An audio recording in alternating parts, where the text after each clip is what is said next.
Ministros Celso de Mello, Marco Aurélio, Gilmar Mendes, Ricardo Lewandowski, Luiz Fux, Rosa Weber, Roberto Barroso, Edson Fachin e Alexandre de Moraes. Ausente justificadamente o ministro Dias Toffoli. Procurador-Geral da República, Dr. Rodrigo Janot Monteiro de Barros. Abriu-se a sessão às 14 horas, sendo lida e aprovada a ata da sessão anterior. Na ocasião, o plenário iniciou o julgamento de uma ação direta de inconstitucionalidade. Indago dos senhores ministros se há alguma anotação, retificação, observação a fazer quanto à ata. Não havendo, declaro-a aprovada. Senhores ministros, informo a vossas excelências que estão presentes neste plenário graduandos das seguintes instituições de ensino: Faculdade FUPAC de Nova Lima, Minas Gerais, e a Faculdade Senetec de Gravataí, Rio Grande do Sul. Sintam-se todos muito bem-vindos, nós nos sentimos muito honrados com a presença de todos os senhores. Antes de fazer o pregão para a continuidade do julgamento da ação direta de inconstitucionalidade 4.066, eu não gostaria de começar essa sessão sem dizer uma palavra, embora eu saiba que o ministro Celso de Mello não tem muito apreço por qualquer manifestação sobre as datas que se comemorariam, mas, ainda que de forma muito singela, ministro Celso de Mello, esta presidência e acho que o Supremo Tribunal tem uma enorme honra de, nesses 28 anos que se completam hoje, da posse de Vossa Excelência no cargo que ocupa, agora na condição de decano, poder contar com um juiz que honra qualquer cidadão de qualquer lugar do mundo no qual prevaleça o direito. Vossa Excelência é um exemplo de magistrado, um exemplo de cidadão brasileiro, um ser humano que acalenta em cada um de nós o que há de melhor. Eu me sinto muitíssimo honrada de fazer parte deste colegiado que conta com tão eminentes magistrados como todos os que aqui estão.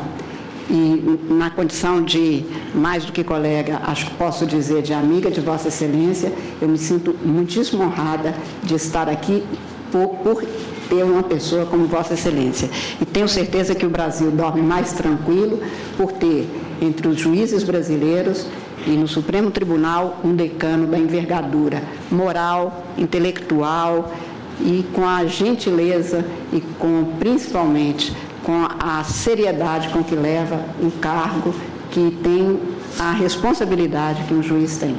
Nós nos sentimos muito orgulhosos e eu não deixaria de passar em branco essa manifestação, embora sabendo que não é do feitio de Vossa Excelência, e se eu tivesse dito que eu diria alguma coisa antes, Vossa Excelência provavelmente me pediria para não fazer, por isso é que eu não disse. Mas muito obrigado por compartilhar conosco tudo que Vossa Excelência representa como ser humano, como juiz, como brasileiro.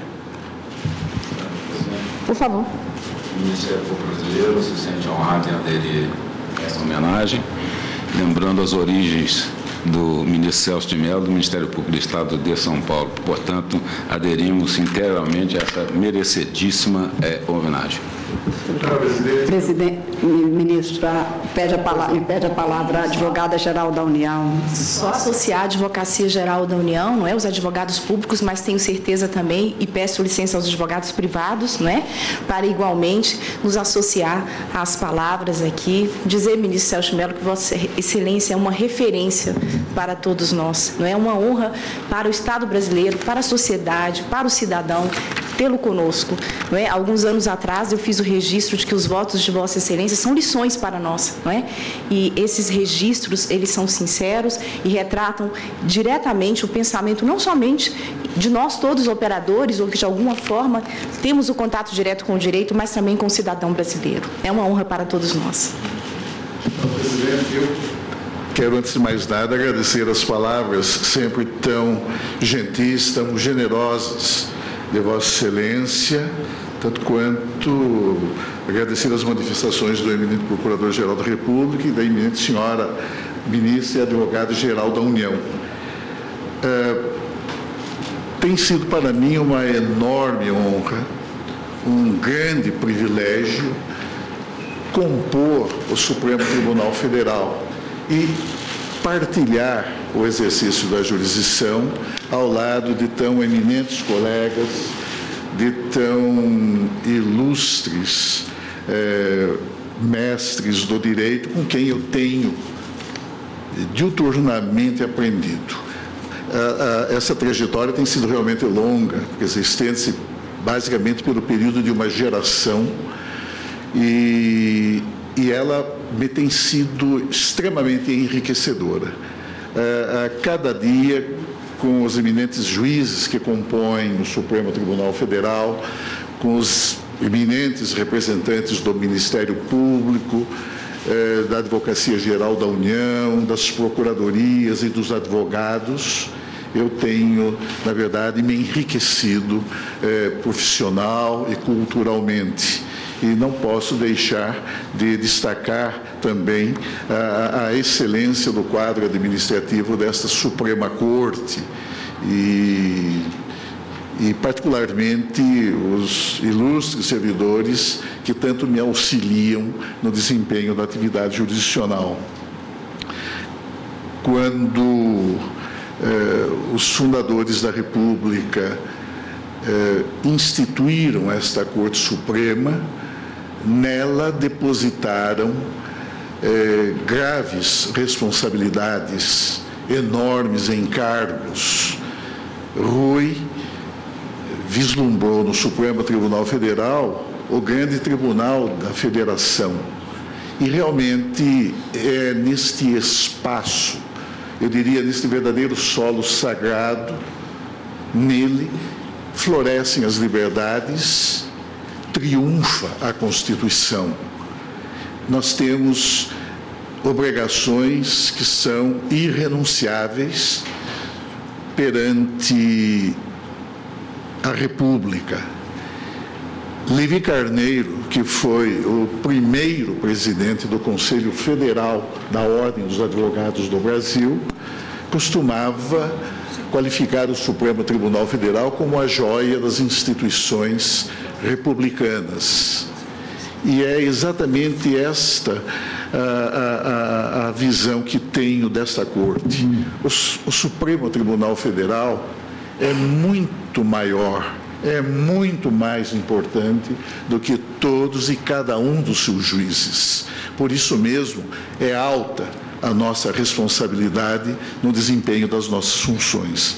Eu apenas quero concluir, digamos, este meu agradecimento, senhora presidente, lembrando, não é, e fazendo minhas as palavras do saudoso ministro Carlos Alberto Madeira, quando, dirigindo-se a esta Corte em março de 1990, por ocasião de sua aposentadoria compulsória, destacou que participar do exercício da jurisdição no Supremo Tribunal Federal foi o momento culminante de minha caminhada. Guardo, disse ele, e também eu assim penso, guardo dos dias que servi a esta Suprema Corte a nítida visão dos pilares de sua grandeza. Grandeza construída com a cultura, a integridade, a dignidade dos seus membros, dos ilustres juízes que a compõem, provados no diário desafio das gravíssimas questões que compete ao Supremo Tribunal Federal decidir. O Supremo Tribunal Federal tem, portanto, esta alta missão. Ele tem sido fiel à República. A Suprema Corte do Brasil tem preservado a integridade dos grandes princípios que informam esta forma de governo, que informam e dão expressão ao espírito republicano. O Supremo Tribunal Federal é realmente o guardião maior da integridade e da autoridade da Constituição da República. E sinto que, ao lado dos eminentes colegas, sob a alta direção que a Corte recebe de Vossa Excelência, senhora Presidente, o Supremo Tribunal Federal persistirá nesta jornada, guardando sempre permanente fidelidade ao que estabelece a Constituição. Eu agradeço muito as suas gentis palavras, as palavras do eminente Procurador-Geral da República e da eminente senhora Ministra e Advogado-Geral da União. Estas manifestações constarão dos atos permanentes desta Casa. Dando continuidade ao julgamento da ação direta de inconstitucionalidade 4.066 da relatoria da eminente ministra Rosa Weber, e na qual estão impedidos os ministros Roberto Barroso e Dias Toffoli, tem-se nas anotações que após o relatório e as sustentações orais havidas no dia, na sessão anterior, o julgamento foi suspenso. Houve, como eu disse, já sustentações orais, pelo que, senhora ministra, eu concedo a palavra a Vossa Excelência para o voto. Tem a palavra.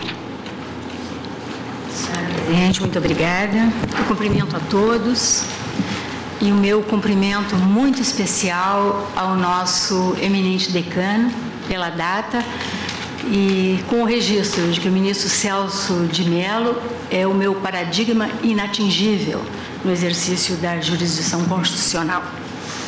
Cumprimentos a Sua Excelência. Também agradeço as sustentações orais, parabenizo aos eminentes procuradores, todos trazendo importantíssima contribuição para esse tema que é complexo, que é delicado, haja vista a quantidade, inclusive, de amiticúria, que se apresentou nesta ação direta de inconstitucionalidade.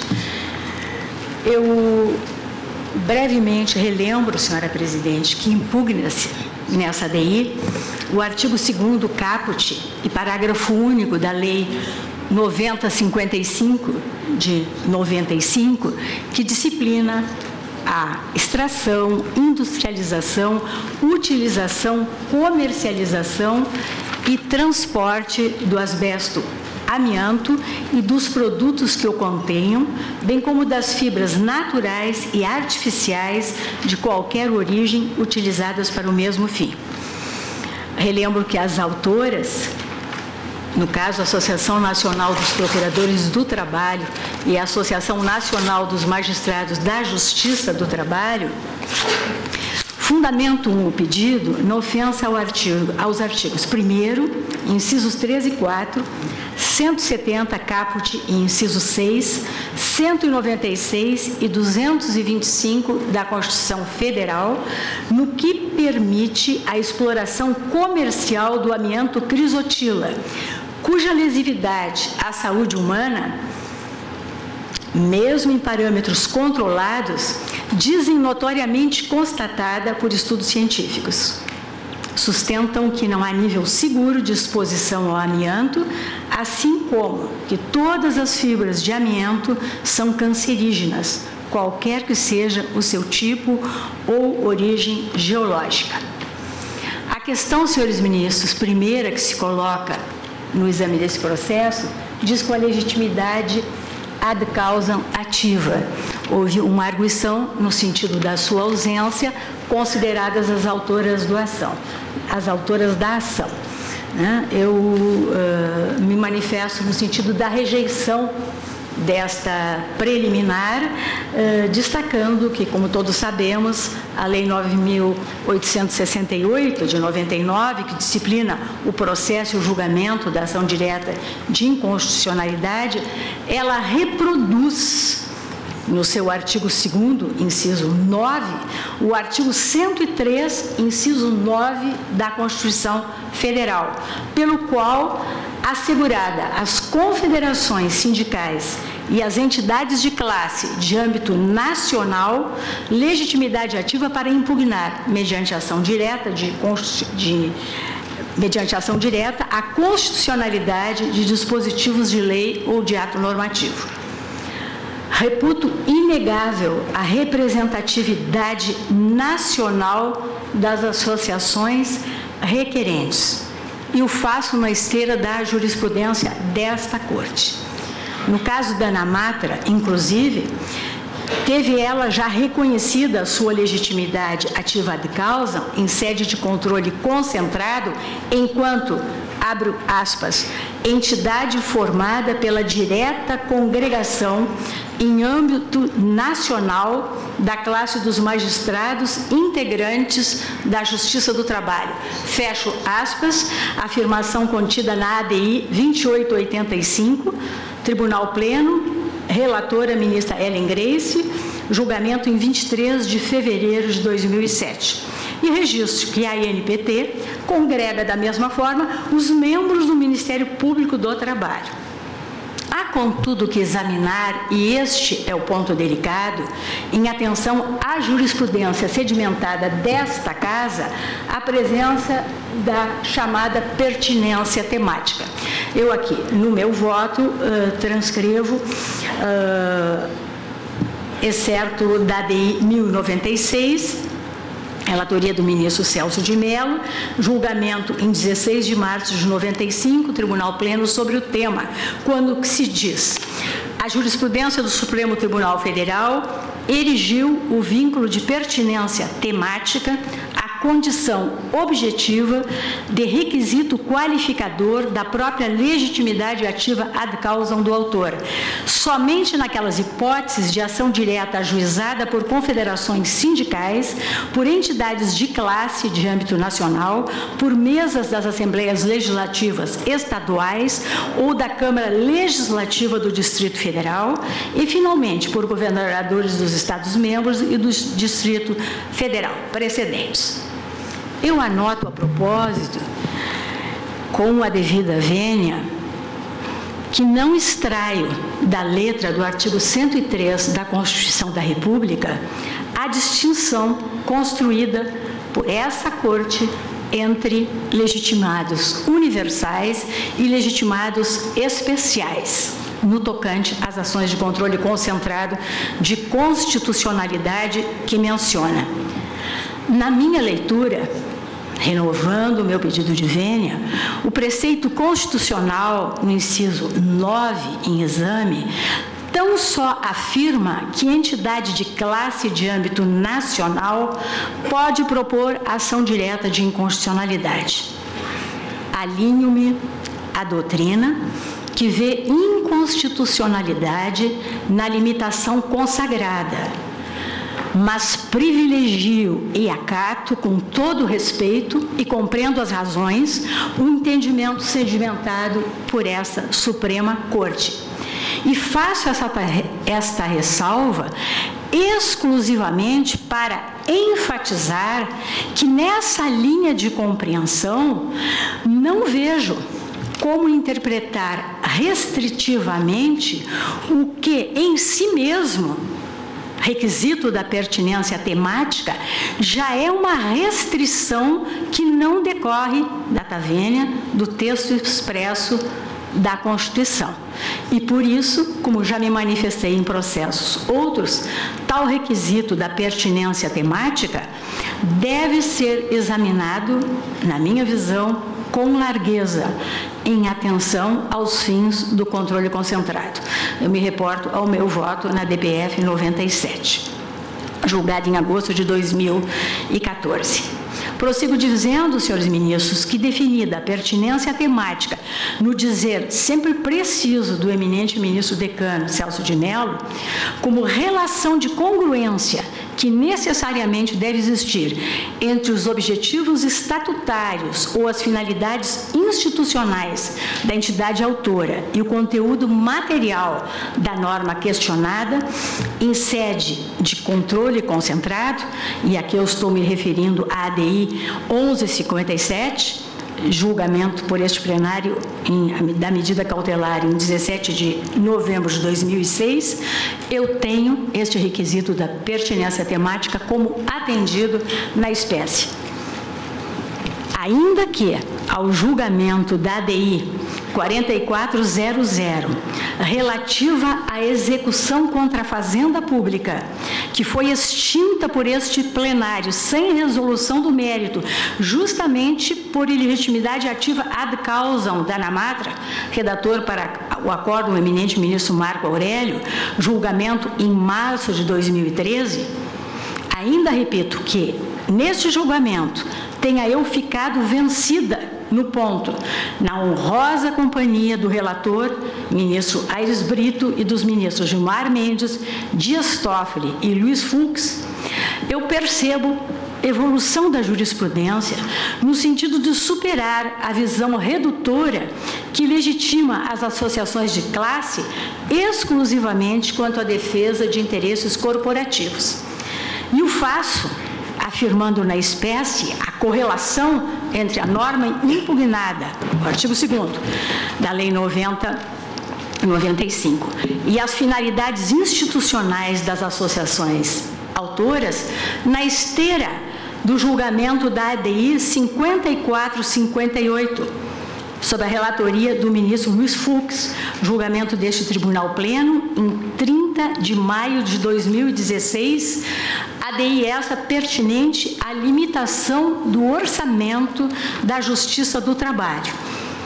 Colho do acordo e na fração de interesse, legitimidade ativa da entidade postulante, no caso era a ANAMATRA, diante da homogeneidade de seus membros, a representatividade nacional e a pertinência temática entre a impugnação e os fins institucionais da associação requerente, ANAMATRA. Disse Sua Excelência o eminente ministro Fux, a interpretação pluralista da Constituição implica uma interpretação que legitime a entidade postulante quando presentes a homogeneidade entre seus membros, a representatividade nacional e a pertinência temática, aspectos que se verificam em conjunto no caso sub-examine, de modo a tornar apta a ANAMATRA a veicular o pleito de fiscalização abstrata da norma que limita o orçamento da Justiça Laboral. Fecho aspas. Tampouco me impressiona, com a devida vênia, senhora presidente, o argumento de que a pretensão deduzida no presente feito indicaria suposta falta de isenção das categorias funcionais representadas pelas autoras, magistrados da Justiça do Trabalho e membros do Ministério Público do Trabalho. O preceito questionado não tem como objeto o interesse corporativo ou econômico desta ou daquela categoria de trabalhadores. Cuida-se, isto sim, de norma cujos efeitos se projetam de forma ampla sobre a saúde humana e o meio ambiente, bens jurídicos especialmente tutelados pela Carta Política.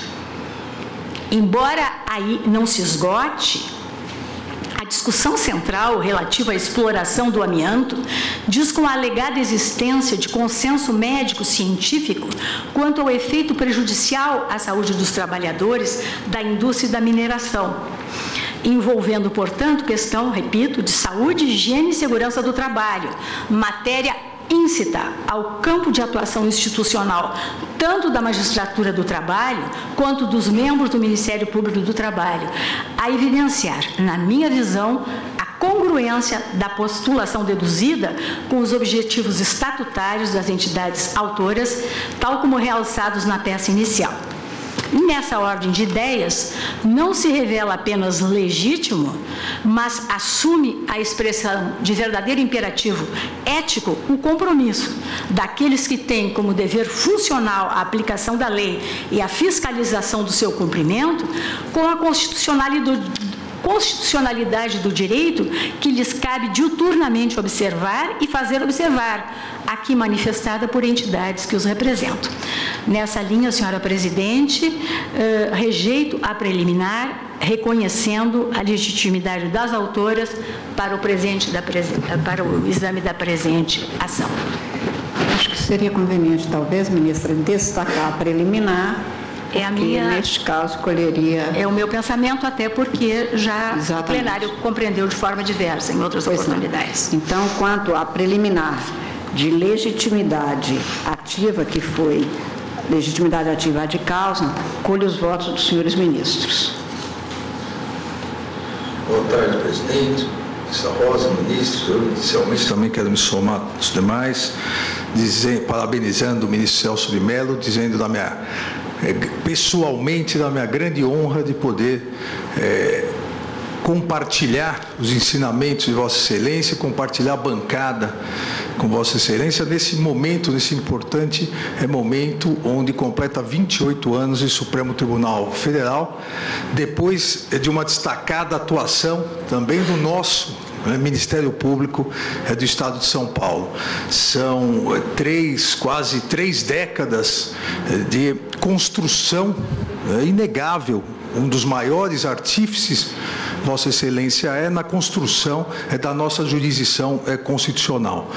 Turmas e turmas da nossa sempre tradicional Faculdade do Largo de São Francisco, turmas e turmas que se formam aprendendo os ensinamentos de Vossa Excelência. Inclusive a minha turma, comentava com o ministro Barroso, a minha turma, que é de 90, a minha turma e do ministro Toffoli, que ao se formar já tinha Vossa Excelência como um exemplo no Supremo Tribunal Federal. Então, com muita satisfação, muita honra, que parabenizo pelos 28 anos.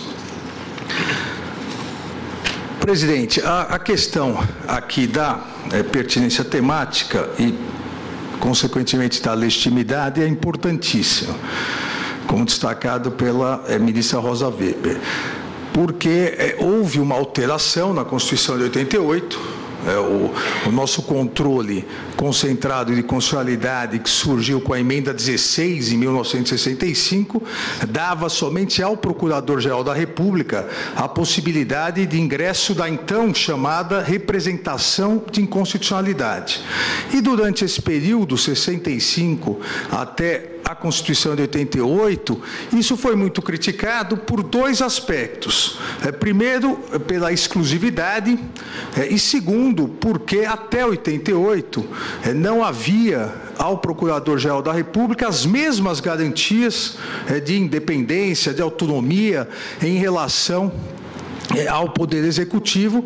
Essas garantias, principalmente a escolha dentro da carreira e mandato certo, essas garantias surgiram a partir de 88, dando maior possibilidade de impugnações ao Procurador-Geral da República. De 65 até 88, em verdade, as representações de inconstitucionalidade eram ajuizadas pelo Procurador-Geral da República somente, salvo raras exceções, mas somente quando interessava ao Poder Executivo. Quando o Executivo não conseguia derrubar determinada lei no Congresso Nacional, aí acionava o Procurador-Geral da República.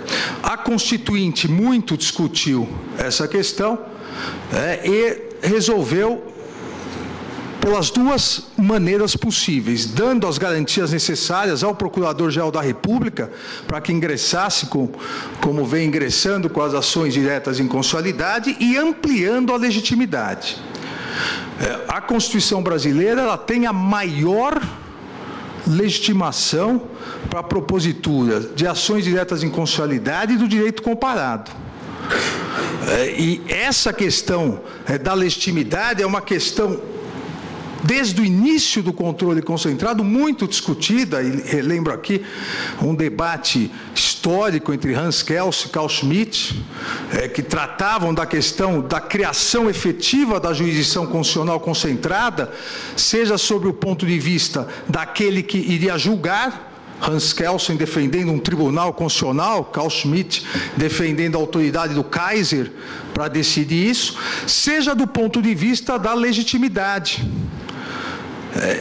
Em virtude da necessidade de não ser uma legitimidade tão ampla que possibilitasse, por questões, quaisquer questões, não questões só de inconstitucionalidade, questões políticas, principalmente, possibilitasse que todas as leis aprovadas pelo Parlamento pudessem diuturnamente estar sendo impugnadas, ou seja, levando a uma quebra de credibilidade do parlamento, à época da discussão, parlamento austríaco, parlamento alemão.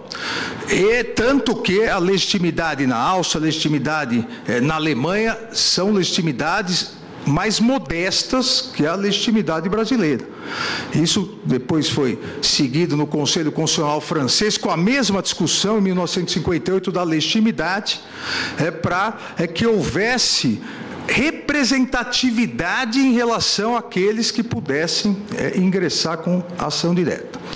Nesse aspecto, no aspecto tanto da imprescindibilidade da legitimidade ser concorrente, mas do respeito a determinadas balizas para que se provoque o Supremo Tribunal Federal, essa Corte, em relação a essa ampliação que houve na Constituição de 88, entendeu por bem, como ressaltou a ministra Rosa Weber, entendeu por bem criar para alguns colegitimados a ideia de pertinência temática.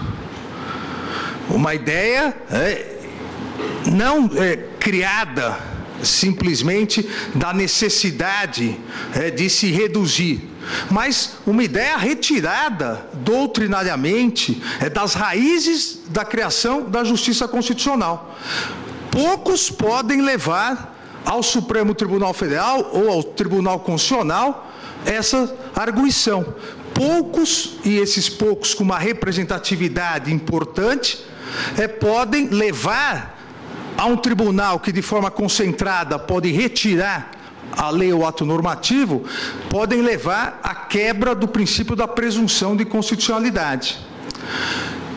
Esse tribunal adotou essa ideia, manteve essa ideia, e mesmo o que em bom momento, acredito, tenha havido uma democratização da participação no controle concentrado, com as leis 9868 e 9882, com a possibilidade de amicus curiae, audiências públicas, pareceres, isso democratizou a questão do controle concentrado, possibilitou que a Corte tenha mais elementos, concede uma legitimidade maior nas decisões, mas essa democratização na participação, ela também não alterou a ideia de legitimidade, de se permitir a esses legitimados, alguns, a legitimidade universal, como, por exemplo, tem o Procurador-Geral da República, e a outros a necessidade da comprovação desse vínculo, dessa pertinência temática. Que me parece, peço aqui vênia à ministra Rosa Weber para divergir em relação à legitimidade, me parece não existente na hipótese. Não se discute aqui, acredito eu, e eu não discuto isso, a importância das duas associações que ingressaram com ação direta. A ANAMATRE, a Associação Nacional dos Procuradores do Trabalho. A enorme importância dessas associações. Agora, ao se conceder a possibilidade dessas associações ingressarem de forma universal com uma ação direta de inconstitucionalidade em relação a leis que realmente são leis, e no caso a lei é um instrumento de trabalho do juiz do trabalho, do procurador do trabalho, mas todas as leis são instrumentos de trabalho dos juízes, dos membros do Ministério Público, dos defensores públicos. Ao se conceder uma legitimidade universal a essas associações hoje, nós, me parece, estaremos concedendo a legitimidade universal a todas as associações, porque da mesma forma, demais associações, seja a CONAMP, seja a AMB, da mesma forma que aqui, podem entender que uma determinada lei que alterou o Código Penal, e é um instrumento de trabalho do juiz, do membro do Ministério Público, seja inconstitucional, está atrapalhando o exercício da jurisdição e ingressar com ações diretas. E, ao mesmo tempo, estaremos estendendo essa mesma pertinência, essa mesma legitimidade universal às demais associações. Recentemente mesmo, ontem, eu extingui uma determinada ação por falta de pertinência temática de uma associação nacional de refrigerantes, impugnando a lei do Fundo de Combate à Pobreza do Paraná. Olha, se nós estendermos a universalidade, também vamos entender que o Fundo de Pobreza do Paraná reflexamente afeta também essa utilização, a Associação Nacional de Refrigerantes.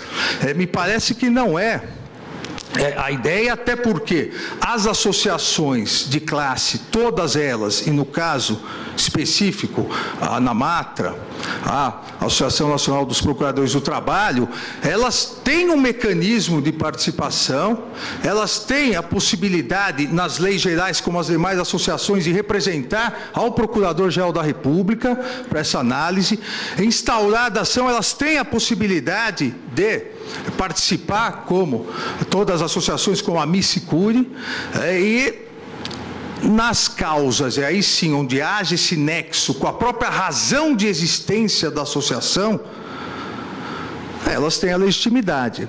A razão de existência das associações não é, a meu ver, o combate à legislação, nesse caso, que possa causar ou não danos aos trabalhadores. A razão de existência da função jurisdicional dos magistrados do trabalho e dos membros do Ministério Público do Trabalho, essa sim, é lutar contra leis, nos casos concretos, no exercício do controle difuso, contra leis que eventualmente causem danos aos trabalhadores. Agora, a associação, ela se cria, ela se organiza, ela atua em benefício dos direitos e interesses dos associados enquanto associados, não enquanto juízes, exercício de jurisdição, procuradores do trabalho, exercício da atividade ministerial, mas enquanto associados juízes, associados membros do Ministério Público. É o que me parece e é o que também entendo se aplicar ao caso. Dessa forma, pedindo todas as vênias à ministra Rosa Weber, eu voto no sentido divergente pela ilegitimidade das associações. Pois não. Presidente, me permite só um pequeno, porque talvez eu tenha sido mal compreendida. O tema é relevante e ele é polêmico, não tenho a menor dúvida, mas eu não estou defendendo a legitimação universal das associações. Eu apenas fiz o registro no campo doutrinário e dizendo que me alio a essa posição, mas de forma alguma, se tivessem elas aqui, por exemplo, a arguir a inconstitucionalidade da lei da ficha limpa, ou seja o que for, não lhes reconheceria legitimidade de causa, porque, embora discorde, aplico o requisito da pertinência temática. Eu apenas interpreto o requisito da pertinência temática, ele, com maior largueza, embora compreenda e respeite a posição de Vossa Excelência. Presidente, eu que peço escusas, ministra Rosa, eu entendi que não foi Vossa Excelência que disse, talvez eu não tenha sido claro. O que eu digo é que a partir de uma decisão alterando aqui, a tendência será, a meu ver, exatamente essa. Porque, e Vossa Excelência deu o exemplo da lei da ficha limpa, a Associação Nacional dos Juízes Eleitorais poderia ingressar, ou seja, todas as associações vão começar a ingressar. Então, foi nesse sentido que disse a questão que me parece não ser só, repito, o fato de uma diminuição de legitimidade, mas está interligado com a própria criação da jurisdição constitucional. Pois não. Portanto, o ministro Alexandre de Moraes diverge para acolher a preliminar de ilegitimidade ativa de causa, ministro Edson Fachin. Senhora Presidente e ministros pares, peço também licença para associar-me à manifestação de Vossa Excelência, em homenagem ao ministro Celso de Mello, e da minha parte peço que o ministro Celso, por tudo que representa de modo genuíno e relevante para este colegiado, para a justiça brasileira, receba homenagem num verso que me recordo de Dante, cujo extrato dizia: Tu duca, tu signore e tu maestro. É assim que presto a Vossa Excelência a minha sincera e genuína homenagem. Quanto à preliminar aqui suscitada, senhora Presidente, posteriormente, isso integra a declaração de voto que deriva do estudo que fiz da matéria. e apenas pontuo, iniciando pelo fim, pedindo vênia à divergência do ministro Alexandre de Moraes. Eu estou acompanhando a eminente relatora para entender que há legitimidade e, portanto, para conhecer e examinar o mérito dessa ação direta de inconstitucionalidade. Nesta disposição do inciso 9 do artigo 103 da Constituição Federal, da Constituição da República Federativa do Brasil, eu enxergo a direção que coloca ênfase num dos pontos, e aqui peço compreensão da eminente relatora, eu destacaria um dos pontos, que diz respeito precisamente a esse privilegiar do associativismo e de um processo de índole constitucional que é coerente com o texto e que também é coerente com o Estado Democrático de Direito e com um debate que o ministro Luiz Fux já assentou em seu pronunciamento e voto na ADI 4029. Vossa Excelência, ministro Fux, lá sustentou que era de se conjurar uma exegese demasiadamente restritiva ao conceito de entidade de classe de âmbito nacional. Portanto, acompanho a relatora com ênfase neste aspecto, não necessariamente no afastamento do requisito da pertinência temática. Eis que, no caso presente, julgo, e aqui também a relatora o julga neste ponto, pelo que depreendi, presente, não apenas por uma disposição estatutária, quer da Associação Nacional dos Procuradores do Trabalho, quer da ANAMATRA, quer porque há pertinência do ponto de vista da sua própria atuação, que não se resume numa defesa, e aí peço vênia à divergência, e eu voto sempre a cortíssimo ministro Alexandre de Moraes, há pertinência com o próprio sentido da sua respectiva atuação, que não corresponde a uma ausência da necessária isenção. Ao contrário, seria talvez sancionável a eventual omissão na defesa da saúde e do meio ambiente, que é coerente não só com as finalidades estatutárias, como as finalidades íncitas a esta associação. Portanto, estou neste sentido entendendo que é possível reconhecer a legitimidade dessas associações e acompanho no ponto desta preliminar a eminente relatora, a ministra Rosa Weber.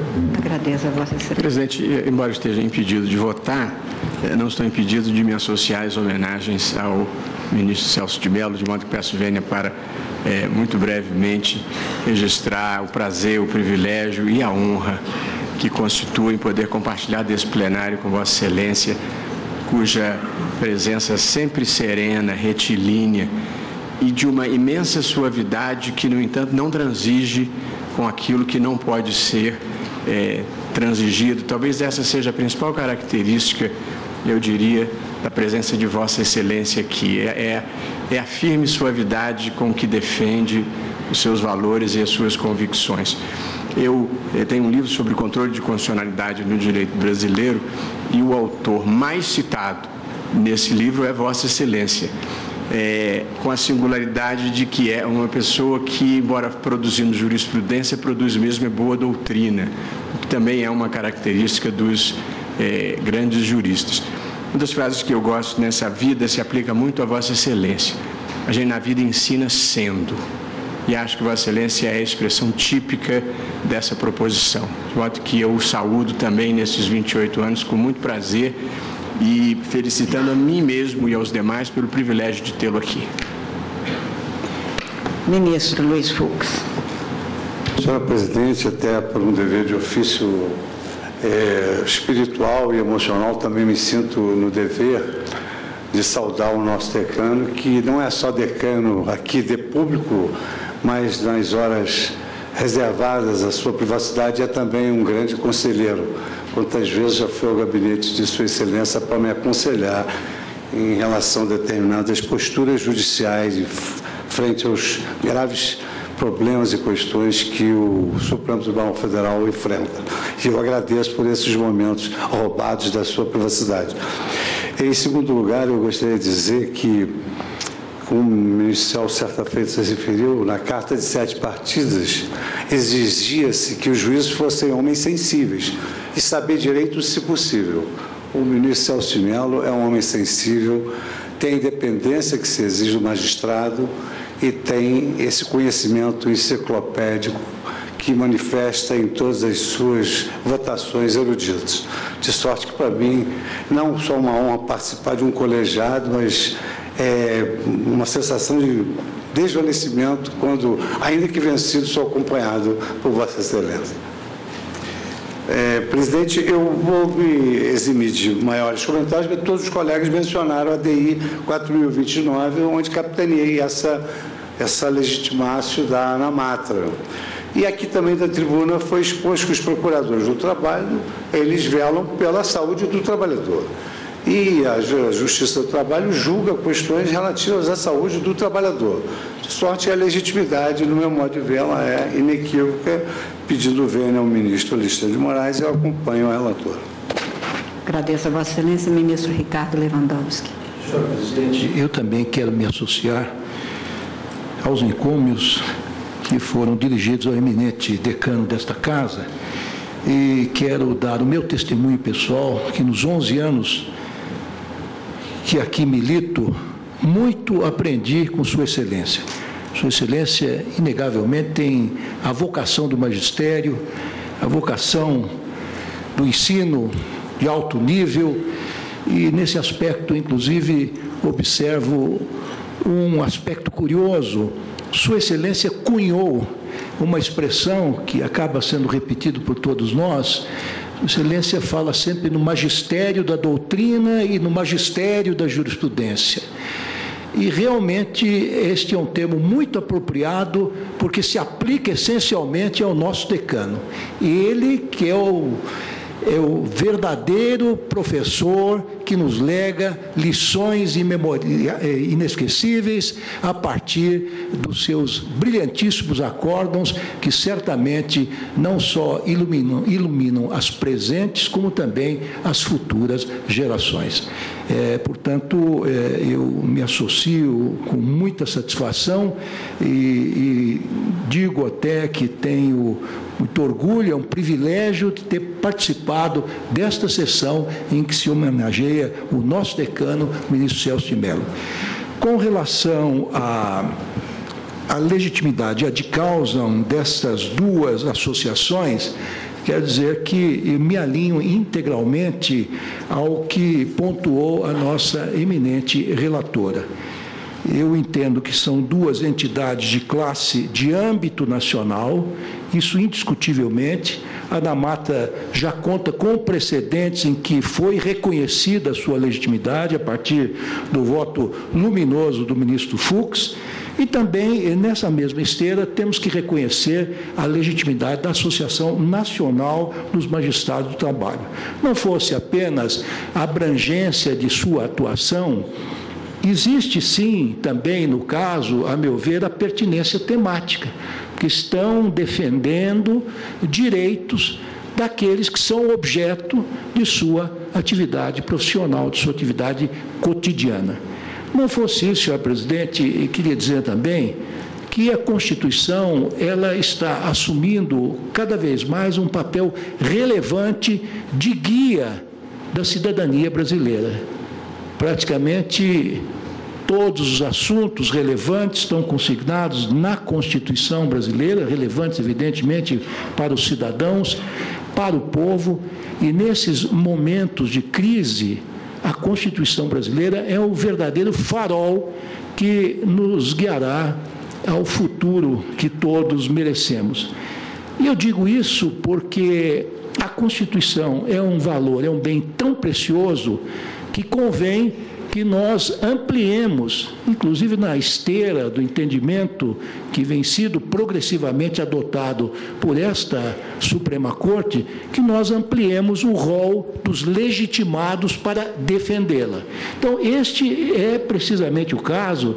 Nós precisamos não apenas seguir o precedente, os precedentes já citados pela eminente relatora, mas ainda que fosse necessário, nós poderíamos dar tranquilamente um passo mais adiante para ampliarmos um pouquinho aqueles que defendem a Carta Magna brasileira. E temos feito isso em outras ocasiões também, em outras circunstâncias, quando nós temos ampliado com muita largueza o rol dos amici curiae, que têm sido hoje admitidos a participarem dos processos objetivos e muito têm contribuído para a elucidação de assuntos complexos que são examinados por este egrégio plenário. Portanto, com essas singelas palavras, senhora presidente, acompanho a relatora, admitindo ambas as associações no que tange a sua legitimidade para a causa. Agradeço a Vossa Excelência, ministro Gilmar Mendes. Boa tarde, presidente. Eu também, presidente, queria me associar às homenagens aqui já prestadas a partir da iniciativa de Vossa Excelência ao ministro Celso de Mello. Todos nós que aqui estamos já por muitos anos sabemos da importância de Sua Excelência para a jurisprudência e a doutrina pátrias. Sabemos do seu trabalho denodado e, como já disse agora o ministro Fux, o papel que ele exerce no aconselhamento de todos aqueles que o procuram e da vivência especial que ele teve nesses 28 anos de Supremo Tribunal Federal, de modo que eu também o felicito, me felicito pela oportunidade de tê-lo como colega e hoje, inclusive, ao meu lado na bancada. Presidente, eu tenho a impressão de que o ministro Alexandre suscitou uma questão que em algum momento nós vamos ter que refletir à luz da própria jurisprudência que se desenvolveu sobre esse tema. É certo que a jurisprudência do Supremo, ela sempre foi muito cautelosa em relação à legitimação e por razões compreensíveis, sobretudo de índole prática. O texto de 1988, por razões também conhecidas, expandiu a legitimação e conferiu às entidades de classe e às confederações sindicais uma atuação importante no controle de constitucionalidade. Tanto é que os primeiros debates que marcaram esta Corte em relação à ADIM tiveram como alvo, como objeto, exatamente esta questão. Que seriam entidades de classe para esse fim? E o tribunal deu respostas que têm sido objeto de ressalvas na doutrina,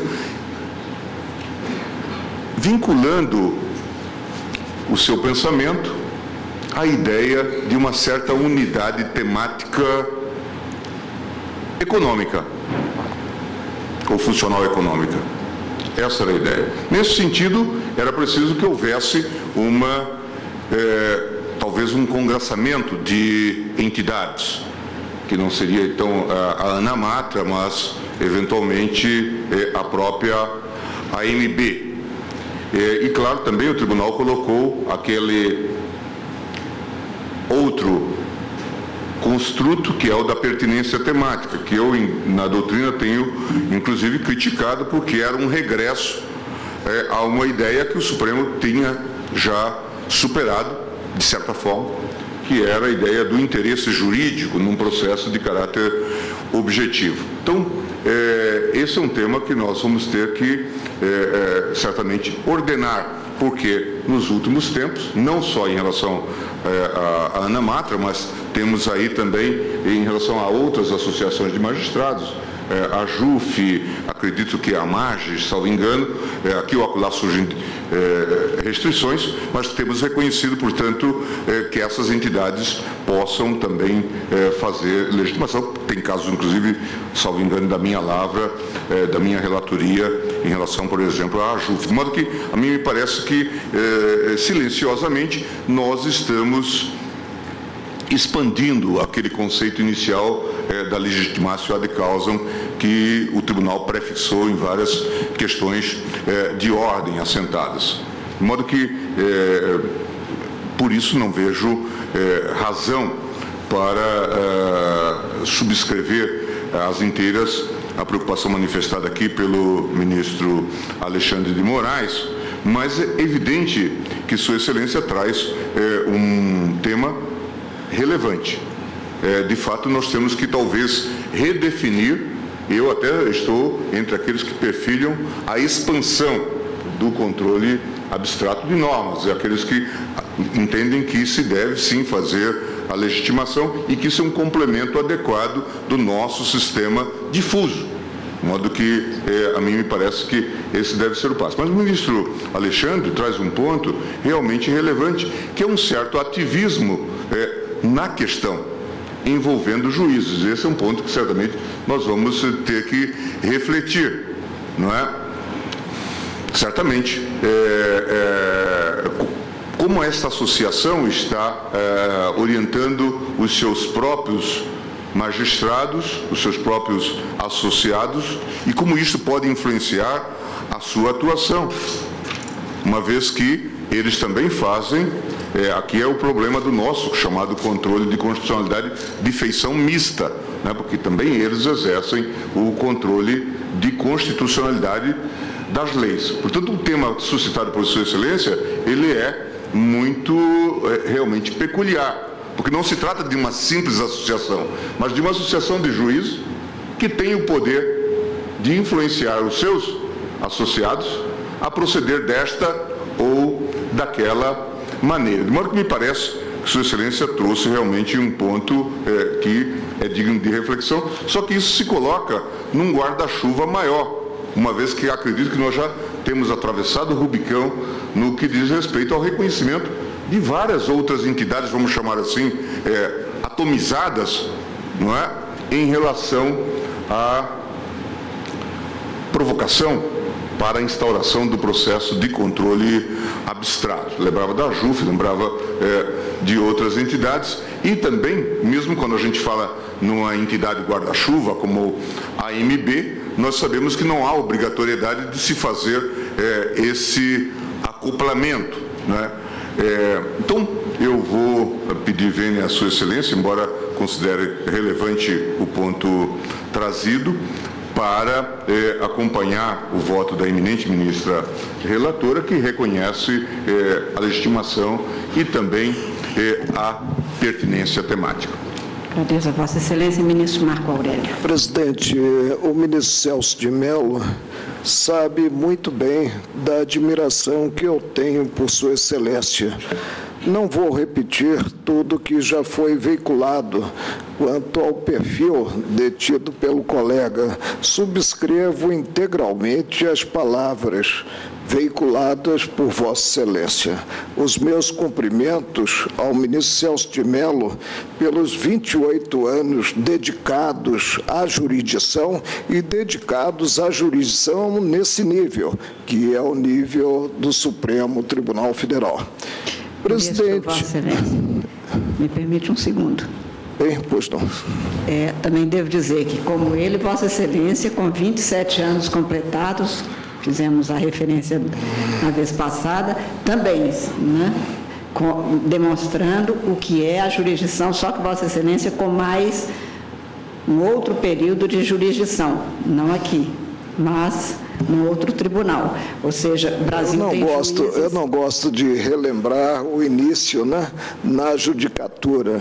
Não que me seja desagradável esse início, mas revela que minha caminhada já vai longa entre nós, aqueles que detêm ainda almas. Completo agora no dia 6 de novembro, 39 anos de judicatura.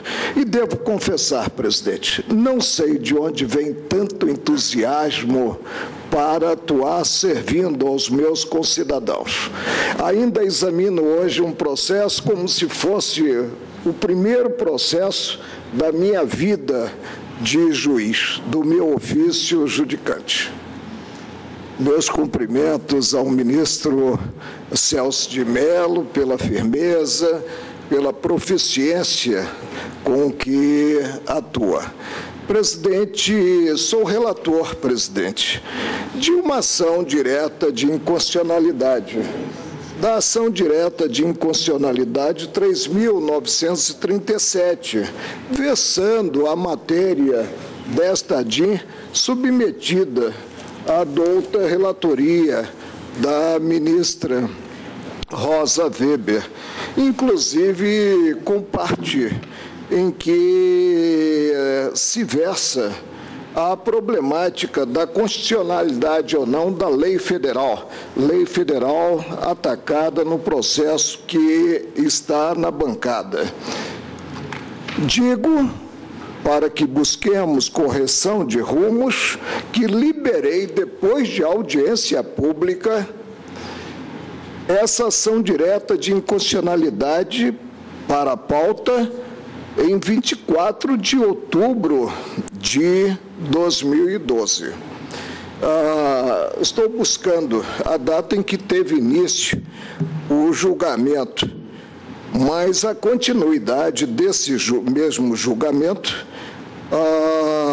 ocorreu em 10 de agosto de 2017, tomando-se o voto, na oportunidade, do ministro Dias Toffoli, que concluiu pela declaração incidental de inconstitucionalidade do artigo 2º da Lei Federal 9.055 de 95, julgando improcedente o pedido formulado na própria inicial da ADIM, no que é atacada a Lei 12.684, de 26 de julho de 2007, do Estado de São Paulo, no que essa lei proíbe.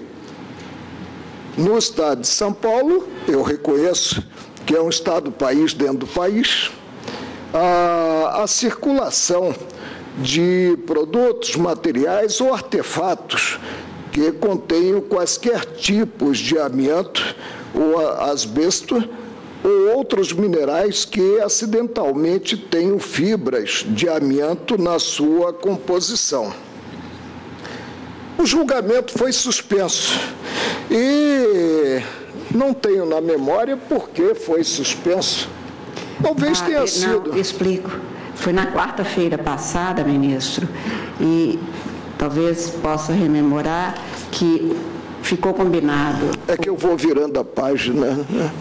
Então, apenas para rememorar, nós chamamos naquela ocasião o voto do ministro Dias Toffoli e dissemos que, como esta era mais abrangente, na pauta estavam todas, não apenas a de Vossa Excelência. Não sei se é mais abrangente. Bom, isso que foi o que ficou acertado naquela... Não sei se pela extensão do voto que será proferido pela ministra Rosa Weber. Não, muito embora, no caso a que me referi, tenha trazido um voto que imaginei fundamentado. Sim. Lá era lei estadual, então nós suspendemos para que julgasse esta que tinha lei nacional e, na sequência, chamaríamos de novo a de Vossa Excelência e as dos demais ministros. Eram 4 ações. Sim, eu reconheço que a minha ação, então, ficaria a reboque. Não. A reboque de uma deliberação do colegiado no processo sob a relatoria da ministra Rosa Weber. Não, é que a dela trata da lei federal. E essa também trata, Excelência. É porque, então, ministro, o que eu tinha compreendido... Tanto que o ministro Dias Toffoli tanto trata que ele pronunciou-se pela declaração de inconstitucionalidade. Vou repetir, e não estou aqui adivinhando ou relembrando o voto de Sua Excelência de memória. Vou repetir o que está na papeleta da Secretaria.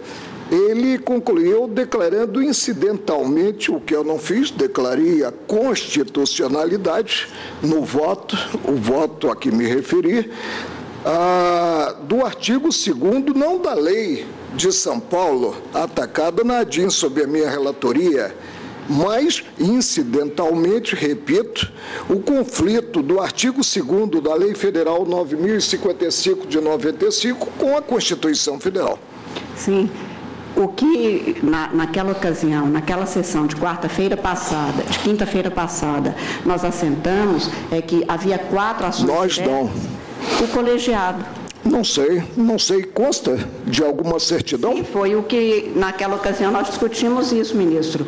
Chamaríamos o voto do ministro Dias Toffoli, suspenderíamos para que chamássemos esta ação direta da relatoria da ministra Rosa, que poderia prejudicar. É que eu não me lembro de Vossa Excelência, nesta sentada, ter feito também o pregão da ação que está sob a minha relatoria. Sim, o ministro Dias Toffoli votou. Votou? Votou naquela ocasião. Sim, nesta sentada. Nós estamos julgando apenas a DIN, sob a relatoria da ministra Rosa Weber. Sim. A meu ver, atropelando julgamento já iniciado e que, pelo regimento interno, tem preferência o processo quanto à continuidade. Sim, ministro, mas isso aconteceu na sessão de quinta-feira. Exatamente, suspendemos e demos início ao julgamento dessa para chamarmos todas as das leis estaduais. Se os ministros entenderem que houve um equívoco da presidência, eu ponho em julgamento para suspenderem essa e chamamos a de Vossa Excelência, uma vez que pode ser dado continuidade. Agora, isto foi decidido aqui na quinta-feira nessas condições. Chamaríamos todas as de leis estaduais após o julgamento. Não sei se alguém aqui se recorda ou se houve um equívoco da minha parte. Se houve... Só para esclarecer o ponto, nem é para interferir no modo como se vai decidir uma ação de outra. É que o ministro Toffoli estava julgando Tinha voto vista na ação que é relator do ministro Marco Aurélio. E aí, Excelência chegou a proferir voto. Isso, exatamente. E vou estampar mais uma vez. Ao contrário da ótica do relator, que sou eu, que assentei a harmonia da lei federal com a Constituição, Sua Excelência concluiu pela inconstitucionalidade. Então, a matéria versada nesta DIN, ela teve a abordagem, exame iniciado, com suspensão. Sim, foi a indicação, exatamente. O que houve, na verdade, foi que o ministro Toffoli, ele avançou e assentou que havia uma relação de prejudicialidade na solução da questão em relação à lei federal, e que então ele pedia a vênia para prosseguir. Presidente, volto à organicidade e creio que não estou falando às paredes. Não há prejudicialidade porque na ADIM, que relato, a 3.937, tem-se o tema abordado, tem-se o tema já com o início de votação, com o voto do relator em um sentido e o voto do ministro Dias Toffoli em sentido diverso, fulminando a lei federal. Exatamente por isso, ministro, é que tinha sido pautado naquele dia esta ação direta, que nós chamaríamos, e as ações... Agora eu estou pronto a votar em qualquer ação, desde que a sequência seja essa, né? E sempre aprendendo ou desaprendendo, tendo presente a organicidade do tribunal. Sim, eu apenas queria colocar para Vossa Excelência que havia, naquela ocasião, 4 ações tratando de leis estaduais. A DPF 109, relatada pelo ministro Fachin, a ação direta 3.356, que era do ministro Eros Grau, e na qual só tinham votado o ministro Eros Grau e o ministro Fachin, a ação direta 3.357, relatada pelo ministro Aires Brito, e a ADIM, e a ação direta 3.937, relatada por Vossa Excelência. O ministro Dias Toffoli proferiu o voto, até porque estaria impedido nesta outra, ao invés de chamar em primeiro lugar a ação direta relatada pela ministra Rosa Weber. E por essa razão, após o voto do ministro Dias Toffoli, assentou-se, ou foi o que eu compreendi, que nós daríamos início à ação direta, julgaríamos a ação direta, porque algumas dessas outras 4 que tratam de leis estaduais poderiam, de alguma forma, ter alguma inflexão relativamente a esta matéria. E por isso é que o ministro Dias Toffoli, impedido nessa, pediu que proferisse o voto e adiasse na sequência, indicasse adiamento na sequência. Foi esta a razão, apenas esta razão. Por isso é que hoje foi chamado esta e as outras 4, então, serão chamadas na sequência, todas com votos dados, todas sobre a matéria da questão do amianto e todas tratando de leis estaduais, de São Paulo, do município de São Paulo, do estado de São Paulo, do Rio Grande do Sul e de Pernambuco. Foi essa a razão, ministro. Nenhum tipo de desvalor, muito ao contrário. Eu contei para isso, propus se estavam de acordo e os ministros me pareceram de acordo. Por isso é que hoje, ao final, não tendo havido apenas relatório e sustentação oral, marcamos que hoje daríamos continuidade a esta ação direta. Se bem me lembro, foi isso. Então, neste caso, é por isso que eu estou colhendo os votos sobre a legitimidade, porque, como disse a ministra Rosa, se fosse ilegítima a parte, acabaria que cada uma das outras estaduais não teria que se preocupar com a lei federal. Foi exatamente isso. Confesso, presidente, que há uma diferença substancial entre a ação sob a minha relatoria e a ação sob a relatoria da ministra Rosa Weber. E que essa diferença substancial talvez tenha ditado, dá-se prevalência no julgamento à ação sob a relatoria da ministra Rosa Weber. É que na minha ação, que está sob a minha relatoria, nós temos como requerente a Confederação Nacional dos Trabalhadores. Não é Confederação do Segmento Econômico, é do segmento profissional, dos trabalhadores da indústria. Enquanto na ADIM, pelo cabeçalho da ADIM, sob a relatoria da ministra Rosa Weber, são requerentes e devem ter um prestígio maior. A Associação Nacional dos Procuradores do Trabalho, a ANP, e a Associação Nacional dos Magistrados da Justiça do Trabalho, a ANAMATRA. É a única diferença que vejo, está nos cabeçalhos dos processos.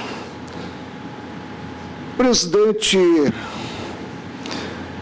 tínhamos uma jurisprudência, mas reconheço, pelos votos até aqui colhidos, que essa jurisprudência já não procede. Tínhamos uma jurisprudência reconhecendo a legitimidade universal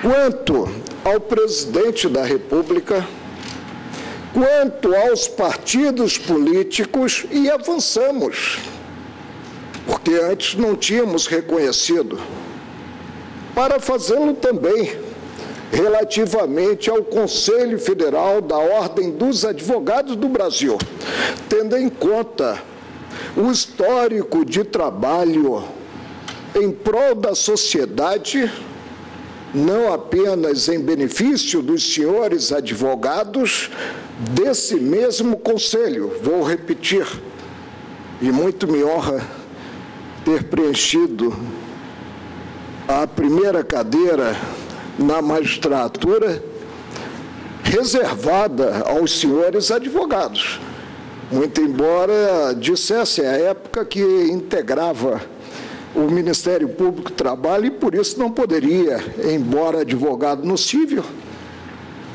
na área criminal, não poderia concorrer àquela cadeira. No tocante aos governadores, no tocante às confederações, em relação às associações, sempre o Supremo assentou a necessidade de atender-se à pertinência temática.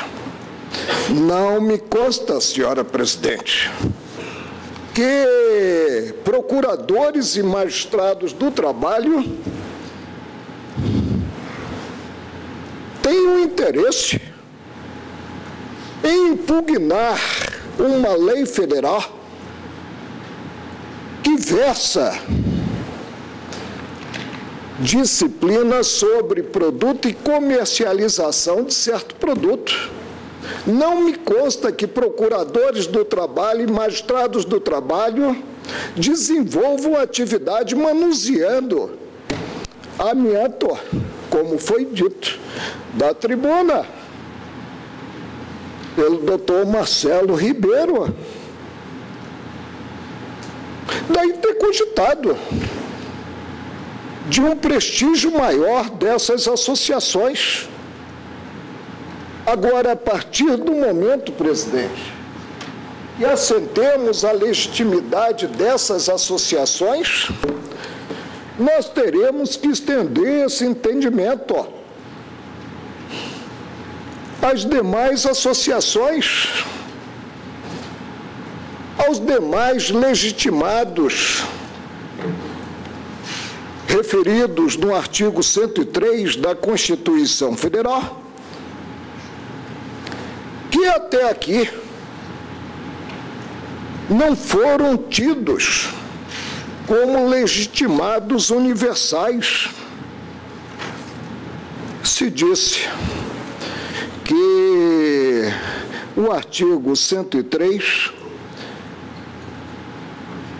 não contém qualquer vedação.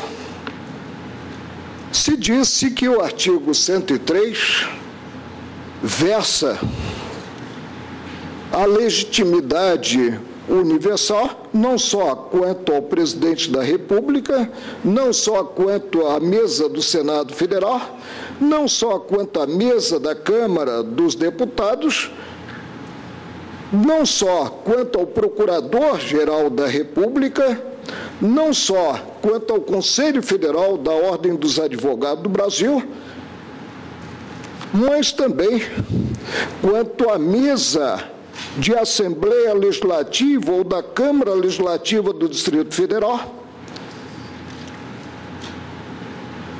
Demais, esqueci que também é legitimado universal, partido político. Demais associações e confederações.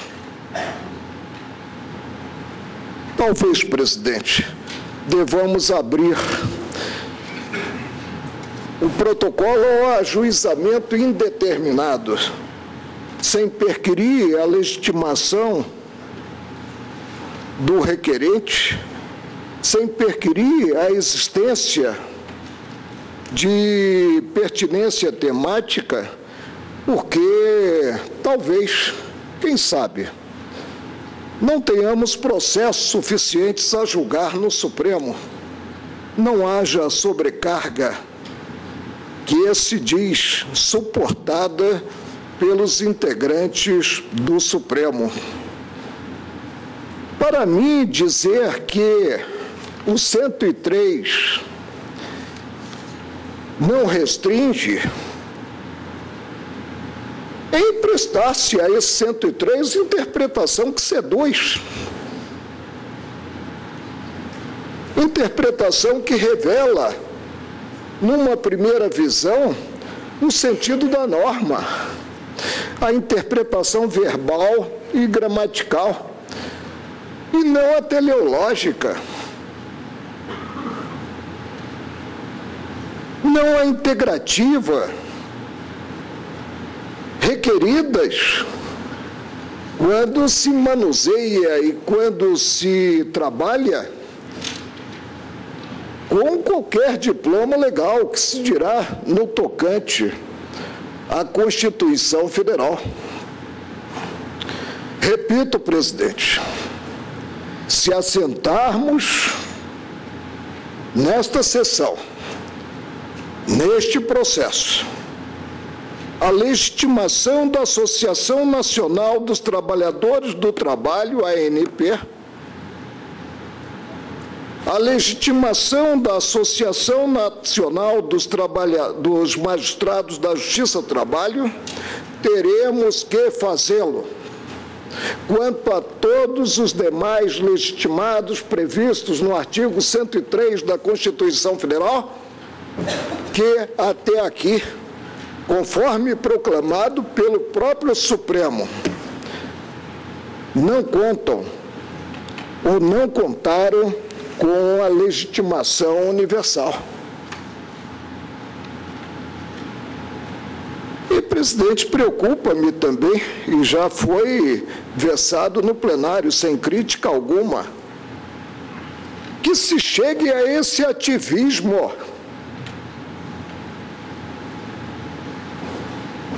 de segmento da administração pública, de servidores gênero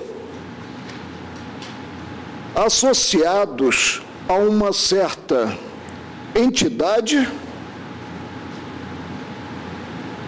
poderem vir ao Supremo impugnar lei que nada tem a ver com os interesses propriamente ditos desses integrantes.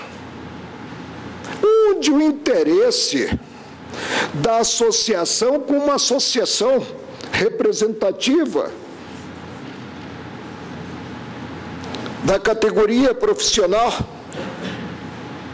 de vir impugnar uma lei federal que goza, inclusive, principalmente em relação a eles, que não são leigos, da presunção de validade, da presunção de ser harmônica com a Constituição Federal. Não posso, presidente, por maior simpatia que tenha pelos meus ex-colegas de Ministério Público do Trabalho, por maior simpatia que tenha considerados os meus coleguinhas de sacerdócio do ofício judicante, entender que as associações respectivas têm legitimidade universal e podem impugnar qualquer lei que componha o arcabouço normativo nacional. Terei que fazê-lo, vou repetir, no tocante às mesas das Assembleias Legislativas, no tocante à Câmara Legislativa do Distrito Federal, no tocante aos governadores de Estado e do Distrito Federal, e no tocante também a um número ilimitado de associações, desde que se digam de âmbito nacional, e quanto às entidades que estão no ápice da pirâmide sindical, as confederações. Entendo, presidente, que as duas associações, a mais não poder, não têm, porque não há interesse dos representados em jogo nessa lei impugnada, não tem interesse no ajuizamento da ação direta de inconstitucionalidade. Acompanho, mantendo, e depois dizem que eu sou um rebelde quanto à jurisprudência do tribunal. Eu defendo a jurisprudência, desde que se coadune com o meu convencimento sobre a matéria, né?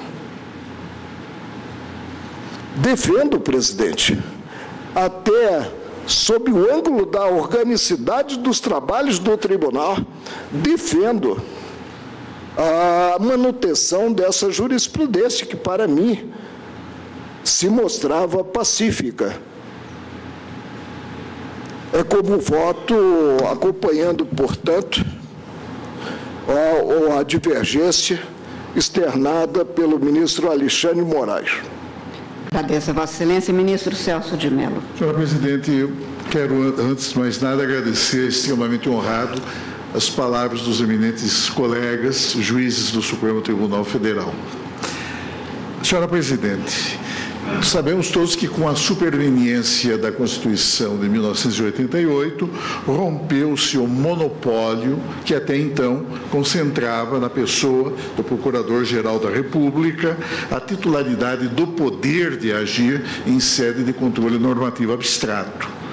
Na verdade, pluralizou-se agora com a fragmentação estabelecida com a fragmentação subjetiva estabelecida pelo artigo 103 de nossa lei fundamental, pluralizou-se o poder de agir no âmbito do processo objetivo de fiscalização concentrada de constitucionalidade, atribuindo-se legitimidade ativa de causa a outros órgãos, a outras entidades, a outros agentes, viabilizando-se desse modo a possibilidade de coparticipação de instituições da própria sociedade civil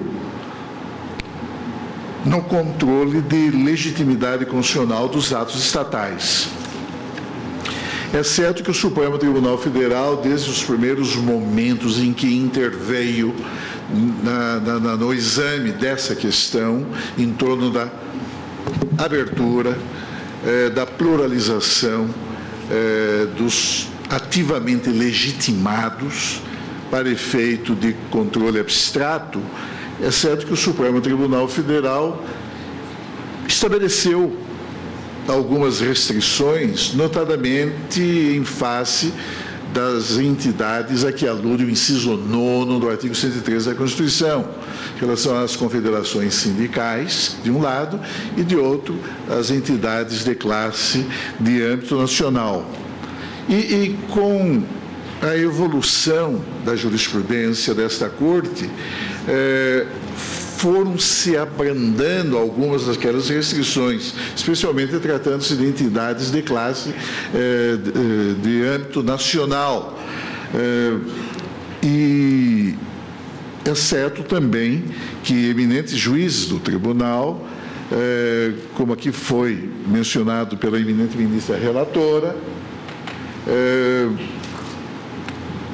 passaram a entender que a questão do vínculo de pertinência temática poderia traduzir uma hipótese não autorizada pela Constituição de restrição quanto à qualificação para efeito de ajuizamento das ações constitucionais de perfil objetivo e de caráter abstrato.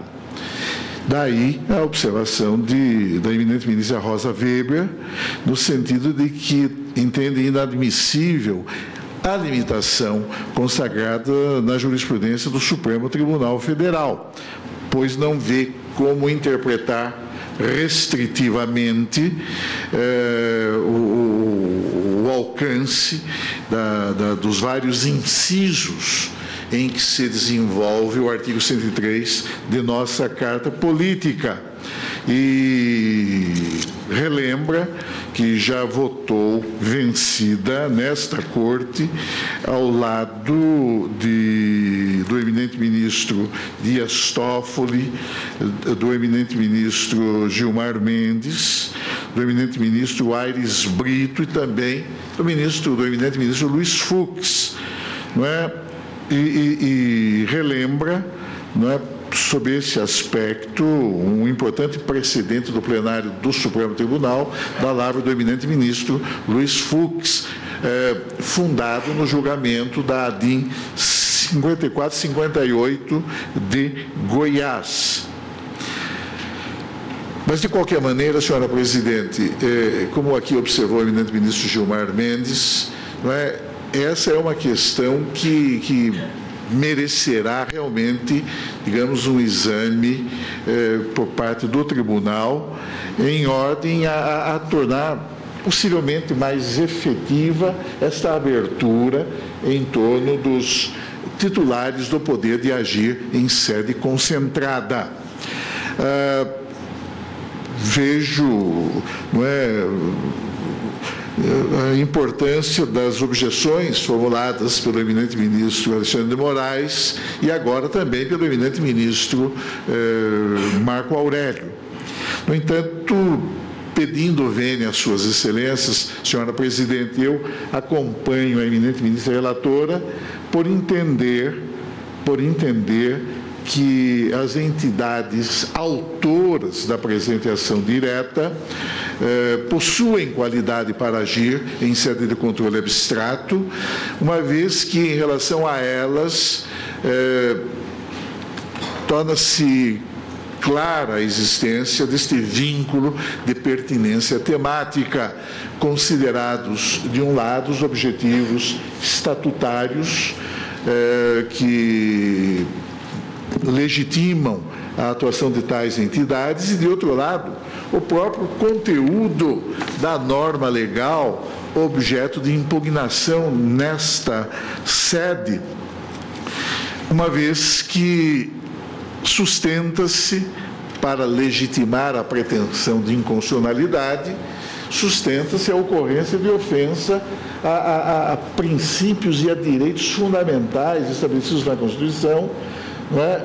Como o direito à saúde, como o direito à preservação da integridade do meio ambiente, a valorização social do trabalho e que representam objetivos que não se mostram estranhos à razão de ser das próprias entidades que, em litisconsórcio ativo, promovem a presente ação direta. Por isso, senhora presidente, atendo-me neste momento ao que estabelece a jurisprudência e acompanhando a eminente ministra, a Rosa Weber, no ponto em que Sua Excelência reconhece, no caso, a correlação entre a norma impugnada e as finalidades institucionais das litisconsortes ativas, que são essas entidades de classe de âmbito nacional. Eu entendo, então, senhora presidente, que o requisito qualificador da pertinência temática, achando-se presente, permite reconhecer a qualidade das entidades autoras para o ajustamento da presente demanda. Pois não.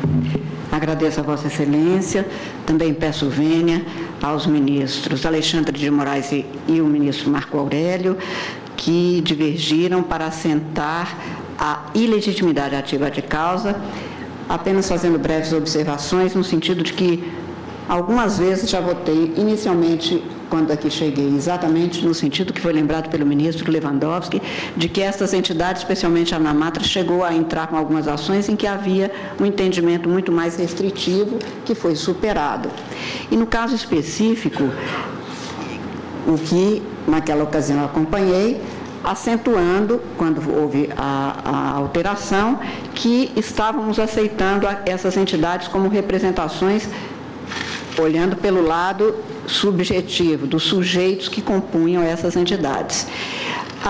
Neste caso específico, a ministra Rosa Weber, como aqui já não apenas enunciou no voto, mas também voltou a chamar a atenção, não está ela a afirmar a ausência de pertinência ou ao juízo universal, mas a afirmar que há pertinência, agora também lembrada pelo ministro Celso de Mello, no enfoque específico do que diz respeito às funções exercidas por aqueles que são os associados, com o que se contém até mesmo nos estatutos dessas entidades, que fazem prever exatamente o seu interesse legítimo, a, portanto, não apenas afastar a ideia de que seriam habilitados para toda e qualquer ação, continuamos a manter essa jurisprudência, mas a marcar um encontro, talvez, com os dados objetivos de cada caso para todos os casos, mas que neste caso se mostram presentes, como foi demonstrado, a meu ver, e com a devida vênia da divergência, de forma extremamente clara pela ministra Rosa Weber, relatora, razão pela qual estou a acompanhá-la no que se refere à legitimidade ativa de causa, e quanto a este ponto, portanto, o Supremo Tribunal declarou legitimadas ativas as entidades autoras da ação, vencidos no ponto desta preliminar os ministros Alexandre de Moraes e Marco Aurélio. Senhores ministros, em razão do horário, eu suspendo a sessão pelo período regimental e voltamos para a sequência do voto da ministra relatora. Está suspensa a sessão.